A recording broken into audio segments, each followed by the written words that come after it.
What's up mga B? For today's video nga, samahan nyo naman kami bisitahin ang nag-iisang store ni Ninong Rai ng Kiko Kamarin.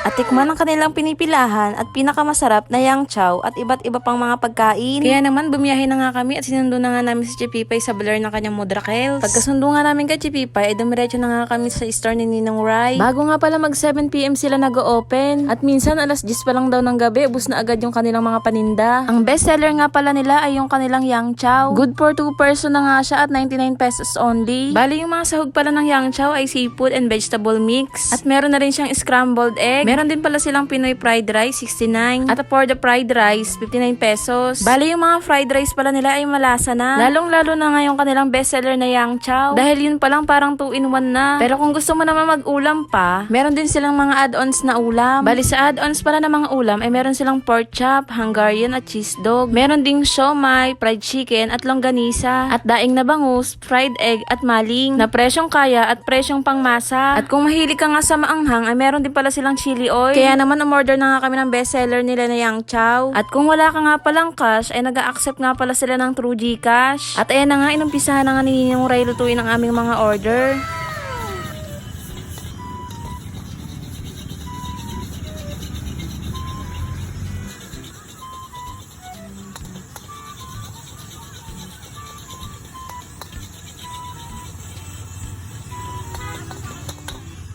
Nakakaaliw nga dahil talagang sa harapan mo niluluto yung pagkain. At makikita mo nga na malinis talaga sila sa paligid tsaka sa pagkain. At kung gusto mo naman ipainit yung mga ulam na gusto mo, ay pwedeng pwede. Bali located nga pala sila sa may Kiko Kamarin, tapat ng Jollibee at sa may gilid lang ng Save More. After 672 hours, hindi, napakatagal.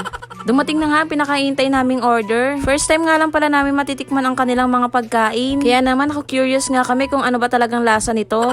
Pero bago ang lahat ay gumawa nga pala muna kami ng sausawan. Bali naglagay lang pala kami dyan ng toyo, kalamansi at chili oil. At minekos-mekos nga lang namin. Pagkatapos nga namin gumawa ng sausawan ay chibuga na. Ang favorite ni Kenny.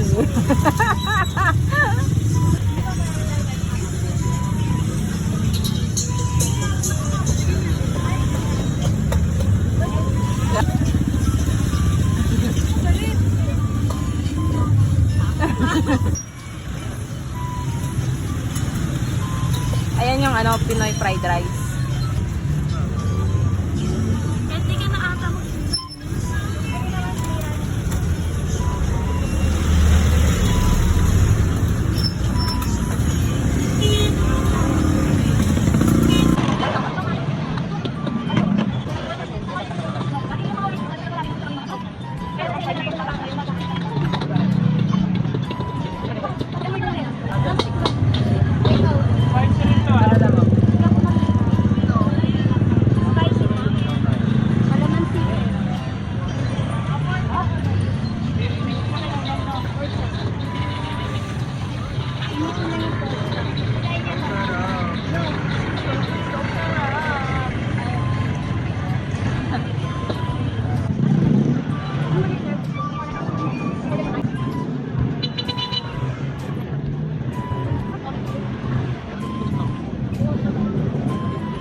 After 10,000 hours, charis, ay natapos na nga kaming kumain. Munti ka na nga makatulog sa sobrang kabusugan at sa sobrang sarap ang aming Disney Princess.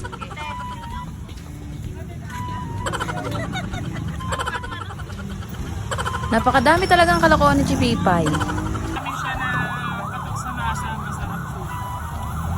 Kaya naman puntahan nyo na nga sila sa kanilang store. Promise, hindi kayo magsisisi sa pagkain nila. Dahil bukod sa napakasarap na nga, ay talagang quality talaga. At ayun lang muna for today's video. Thank you for watching mga B!